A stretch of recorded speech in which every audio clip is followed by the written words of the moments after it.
Amigas y amigos, un domingo más para reflexionar juntos.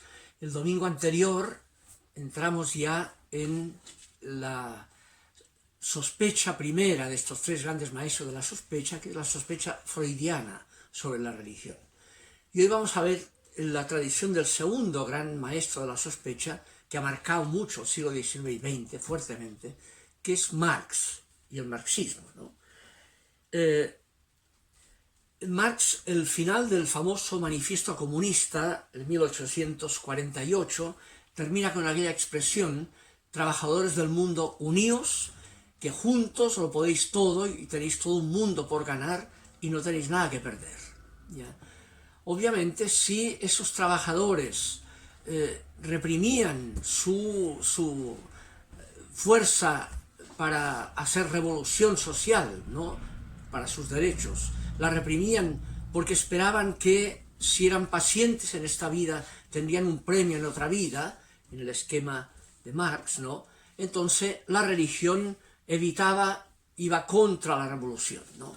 Y por eso Marx ve necesario, digamos, eliminar el recurso religioso, porque así no tienen nada que perder. Lo que tienen en este mundo es tan poco que probar la revolución siempre será para ganar, y para perder no, porque no tienen mucho que perder, ¿no? Pero si hay otra vida que les castiga por la revolución, por su poca paciencia, tienen mucho que perder ahora, y además irse al infierno por toda la eternidad, tienen mucho que perder. Ese esquema tan simple está presente en Marx, ¿no? Y por tanto, ahí entra su crítica a la religión, que es tan conocida. Leo lo hizo, el texto famoso, en un comentario a una obra del filósofo Hegel, donde dice Marx: la miseria religiosa es a la vez la expresión de la miseria real y la protesta contra la miseria real. La religión es el suspiro de la criatura oprimida, el sentimiento de un mundo sin corazón, así como el espíritu de una situación sin espíritu. Es el opio del pueblo. Se necesita la abolición de la religión, entendida como felicidad ilusoria del pueblo, para que pueda darse su felicidad real. La exigencia de renunciar a las ilusiones sobre su condición es la exigencia de renunciar a una condición que necesita de ilusiones. La crítica a la religión es, por tanto, en germen, la crítica del valle de lágrimas, cuyo halo lo constituye la religión. Ahí está el famoso texto de Marx, que remite al filósofo Hegel, ¿no?, en crítica. ¿Quién era Hegel? Hegel es un filósofo alemán que es el principal representante del llamado idealismo alemán. ¿Cuál es su perspectiva? Es una genialidad particular la de Hegel como filósofo de la historia. Él intenta ver qué ocurre en la historia humana y cree que hay dos factores para entender el proceso histórico. Un factor que es la forma que toma esa historia, y él ve que toma la forma que llama él de dialéctica, en que a partir de un logro, de una afirmación en política, en religión, en economía, de un momento histórico, se tiende a absolutizar los representantes de ese momento, absolutizarse el momento de tesis, que llama él, o de afirmación, y al absolutizarlo, con que siempre en lo contrario a lo que ahí se absolutiza hay algo de verdad, la absolutización de aquello entra en crisis, porque es falso que sea absoluto, no hay ningún momento absoluto en la historia, nunca. Y entonces eso genera un camino dialéctico difícil hacia asumir lo que es verdad en lo contrario a lo que ahí se afirma. Y así se va llegando a un punto que es el momento de la negación, en que se constituye como valor la negación de lo absoluto anterior. Pero entonces hay la tendencia del ser humano narcisista a absolutizar esta negación, o esta antítesis que llama Hegel. Y al absolutizarlo, entra también en crisis ese momento dialéctico de la negación. Y eso emprende un camino hacia recuperar lo que había de válido en la afirmación anterior, pero integrando lo que se negó en este segundo momento. Y así llegar a una síntesis, donde hay más verdad. Pero ese momento de síntesis tampoco es el fin de la historia, y al absolutizarlo se convierte en una afirmación que genera tendencia dialéctica a su negación, y así va la historia, en una forma dialéctica de afirmación, negación, negación de la negación o síntesis, ¿no? Y así va la historia. Y nunca estamos en el fin de la historia. No hay ningún momento nunca que sea o será absoluto. Esa es la forma de la historia. Ahora, ¿qué fondo tiene según Hegel? ¿Qué es lo que se realiza de esa forma dialéctica? Es lo que llama Hegel el espíritu absoluto, lo que Dios es. Lo que Dios es en un acto eterno se va realizando dialécticamente en el proceso histórico, en la totalidad de la historia equivale a lo que Dios es, ¿no? El fin de la historia. Y por eso Hegel ya pretendía llegar él al momento final, se lo ha pretendido el mismo Marx, que se llegará el momento de la superación de todos los procesos, Fukuyama por el lado capitalista también, el fin de la historia, pero eso fue la crisis, nunca es el fin de la historia, y pretenderlo marca la dialéctica a la superación de ese supuesto, ¿no? Eso es Hegel.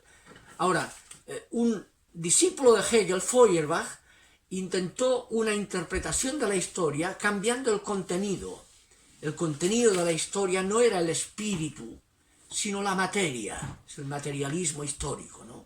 O el materialismo dialéctico. En lugar del espíritu que se realiza en la dialéctica histórica, es la materia en sus posibilidades que se va explicitando en formas dialécticamente distintas, ¿no? Y eso es el materialismo dialéctico.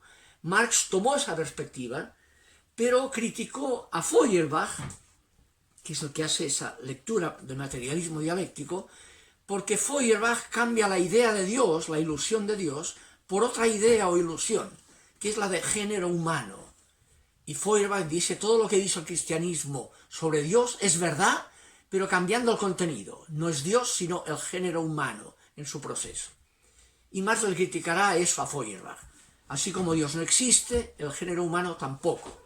Y son las tesis famosas contra Feuerbach, donde la undécima, la última, que tomaron como epitafio de la tumba de Marx incluso, la última dice, los filósofos hasta ahora lo que han hecho es interpretar el mundo, pues bien, lo que hay que hacer es cambiarlo.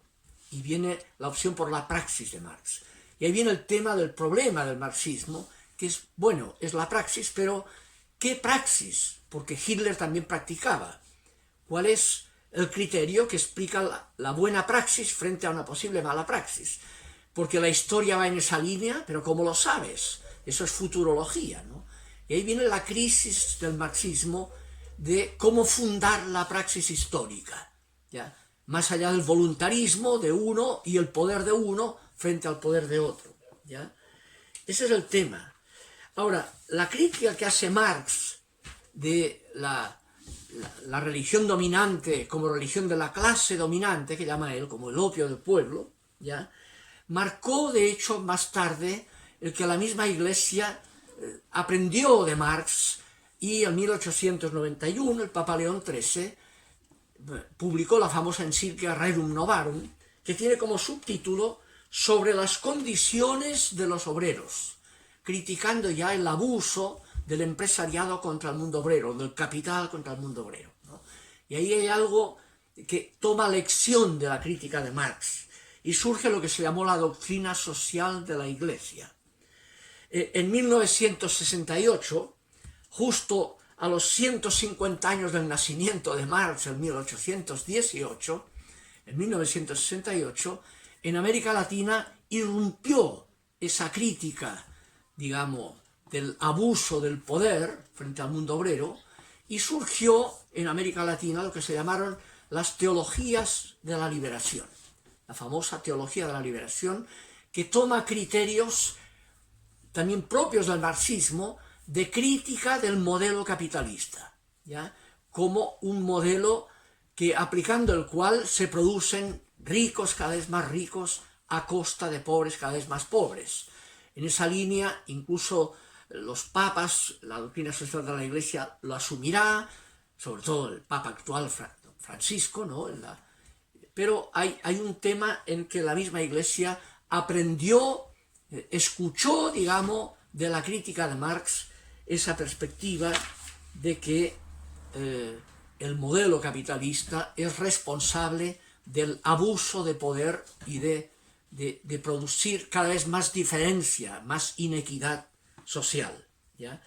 En esa línea hay un gran sociólogo, Henri Desroches, que escribe lo siguiente como interpretación sociológica: con el cliché de la religión como madre de la resignación social, el opio del pueblo, podría escribirse toda una historia de las religiones. Pero no es menos cierto que se podría también escribir otra con el postulado de una religión como madre de la protesta social, ¿ya?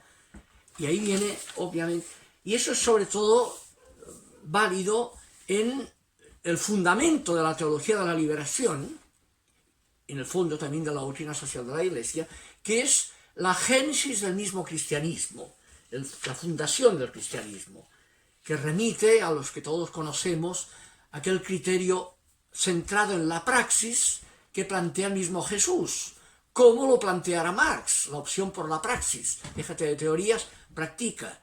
Y en Jesús, en la medida que Jesús revela lo que Dios es, el fundamento absoluto, la praxis está fundada. Y la praxis es que Dios no es poder, Dios es misericordia. Por eso Mateo 25, ¿no? Lo que han hecho o no hecho a uno de estos últimos, a mí me lo hicieron. Andaba desnudo y me vestiste, estaba en la cárcel y no te corriste, tenía hambre y me diste de comer, tenía sed y me diste de beber, era extranjero, migrante y me acogiste. Ahí está el criterio de lo absoluto, la buena voluntad en la línea de la misericordia y no en la línea del poder. Y ese es el tema fuerte, ¿no?, que funda la convivencia solidaria, ¿ya?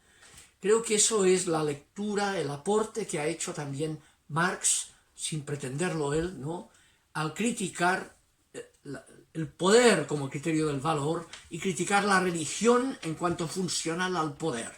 Y esa es la crítica que ha asumido modestamente y tiene que asumir con mayor profundidad la Iglesia o las iglesias, ¿no? Bien, el próximo día seguiremos con un tercer maestro de la sospecha que marcó sobre todo nuestra posmodernidad, que es Nietzsche, con su crítica del fundamento de la cultura que llama él con esa expresión de que Dios ha muerto. Hablaremos de eso el próximo día. Que estén bien. Ánimo.